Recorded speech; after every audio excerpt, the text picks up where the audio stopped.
apporter cet accompagnement à la conception technique et financière. C'est ça. On va faire une petite piqûre de rappel en fait sur ce qu'est une rénovation énergétique, comment ça se passe, comment ça se déroule et surtout comment avoir le meilleur accompagnement. Voilà, et puis je suis ravi de t'avoir parce que c'est la première fois qu'on fait.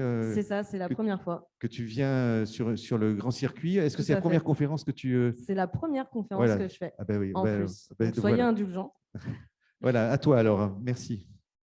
Alors déjà, pour piqûre de rappel, qui est Île-de-France Énergie? Île-de-France Énergie, c'est une société de tiers financement qui est dans la rénovation énergétique en région Île-de-France et qui apporte à la copropriété toutes les solutions de A à Z pour réussir sa rénovation énergétique. C'est-à-dire qu'on a l'accompagnement social, comme on le disait tout à l'heure. Le côté social, les copropriétaires sont au cœur du projet, donc il y a vraiment ce côté social à apporter. Les solutions techniques et architecturales, et enfin l'ingénierie financière, les prêts et les subventions. On reviendra sur ces sujets-là plus en détail après. Donc, on intervient en tant que maître d'œuvre ou en tant qu'assistant à maîtrise d'ouvrage. Depuis 2013, les chiffres ne sont pas très à jour. On intervient sur plus de 110 copropriétés et au total, on est à 16 000 logements accompagnés. En moyenne, sur les rénovations énergétiques, on est à 48% d'économie d'énergie.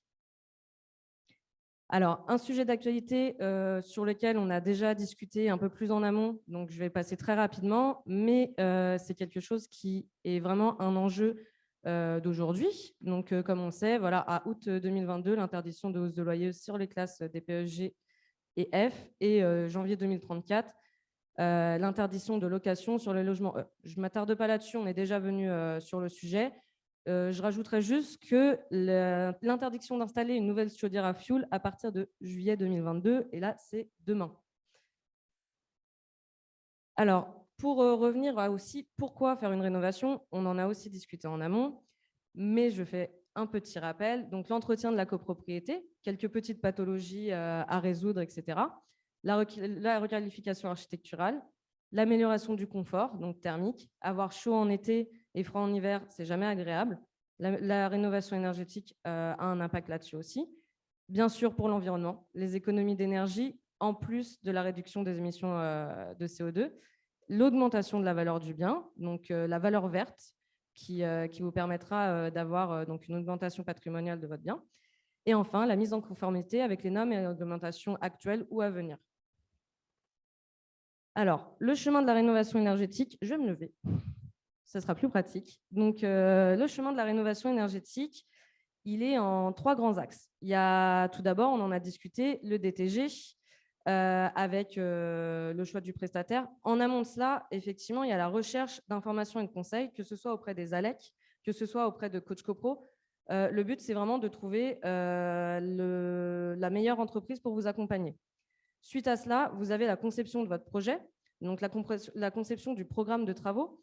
Vos travaux vont être vraiment, ça va être vous au centre du projet qui allez être accompagné par les maîtres d'œuvre et les assistants à maîtrise d'ouvrage. Donc, toute cette conception, vous aurez toujours un avis dessus. À la suite de cette conception, vous avez le vote des travaux et la réalisation des travaux avec le maître d'œuvre d'exécution qui vous accompagnera et accompagnera les entreprises tout au long des travaux. On va le faire un peu plus en détail, mais pas trop non plus, parce que c'est pareil, on a un peu abordé ces sujets-là en amont. Donc, l'audit architectural et énergétique, donc le DTG, permet d'identifier les besoins, les pathologies et les gisements d'économie d'énergie possibles. Suite à ce DTG, vous avez donc le maître d'œuvre qui va vous accompagner pour la phase avant-projet de conception, qui va concevoir le programme de travaux et surtout le plan de financement et la sélection des entreprises pour vos travaux. Durant la phase du projet, après l'AG bien sûr, vous avez un suivi des travaux, donc le suivi d'exécution.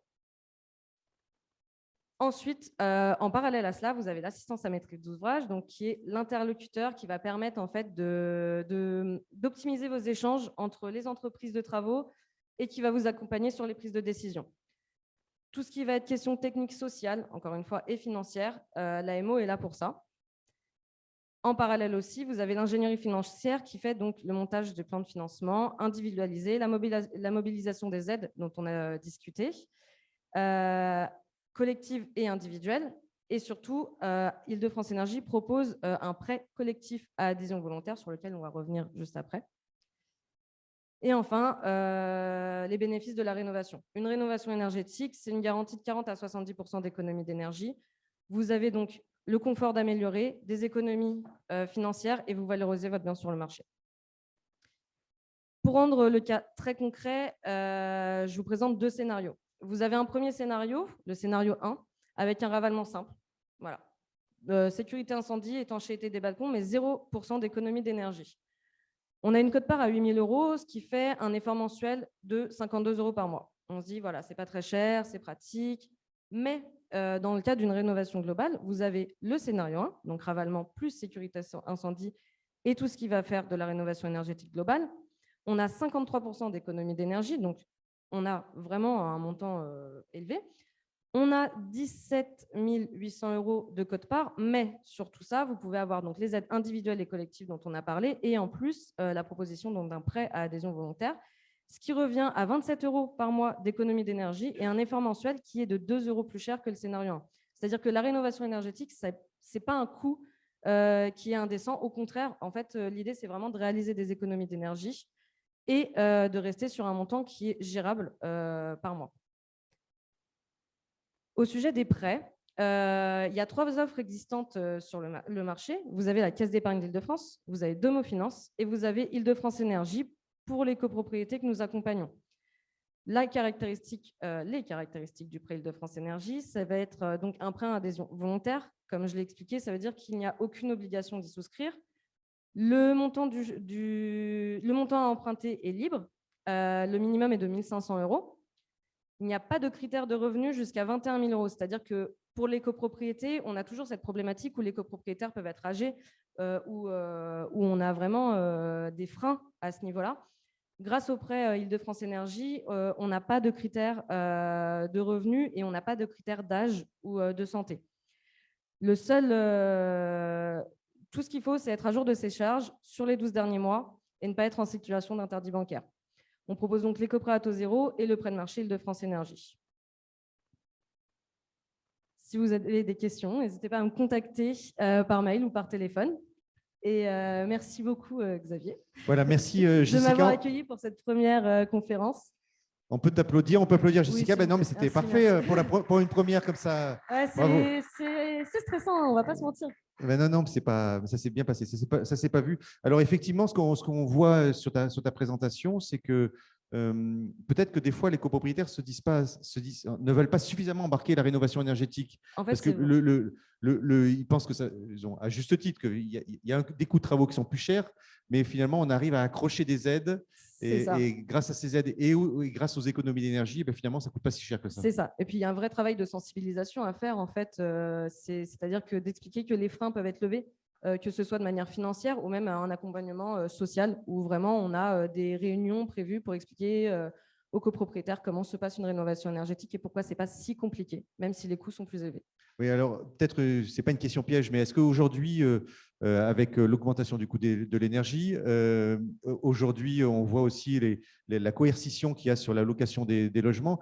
Finalement, vous avez plus de demandes de projets. Vous sentez que ça accélère, même si on n'était pas, c'était quand même déjà assez tendu avant. Hein. Alors, j'ai l'impression, de mon point de vue, que oui, que c'est un sujet vraiment qui est en fait au cœur de toutes les discussions, qu'elles soient de la part des copropriétaires qui nous rejoignent pour faire des travaux, ou que ce soit au niveau politique et communication de tous les jours. On en entend parler tout le temps. Il suffit de se pencher sur ce qui s'est passé à Roland-Garros, par exemple.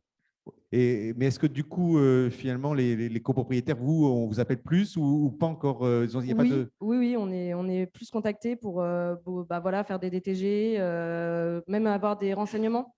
C'est vraiment un sujet qui inquiète les copropriétaires et qui les intéresse aussi. Donc, chez Île-de-France Énergie, vous intégrez tous ces métiers finalement, de l'architecte, l'ingénieur financier, le bureau d'études. On est vraiment une équipe pluridisciplinaire. On a des architectes, des thermiciens. En fait, on est bureau d'études 100%. On fait tout de A à Z. Et financement. Et financement, bien sûr, oui. Tiers financement, donc avec l'offre de prêt. Voilà. Merci Jessica. On peut applaudir encore Jessica.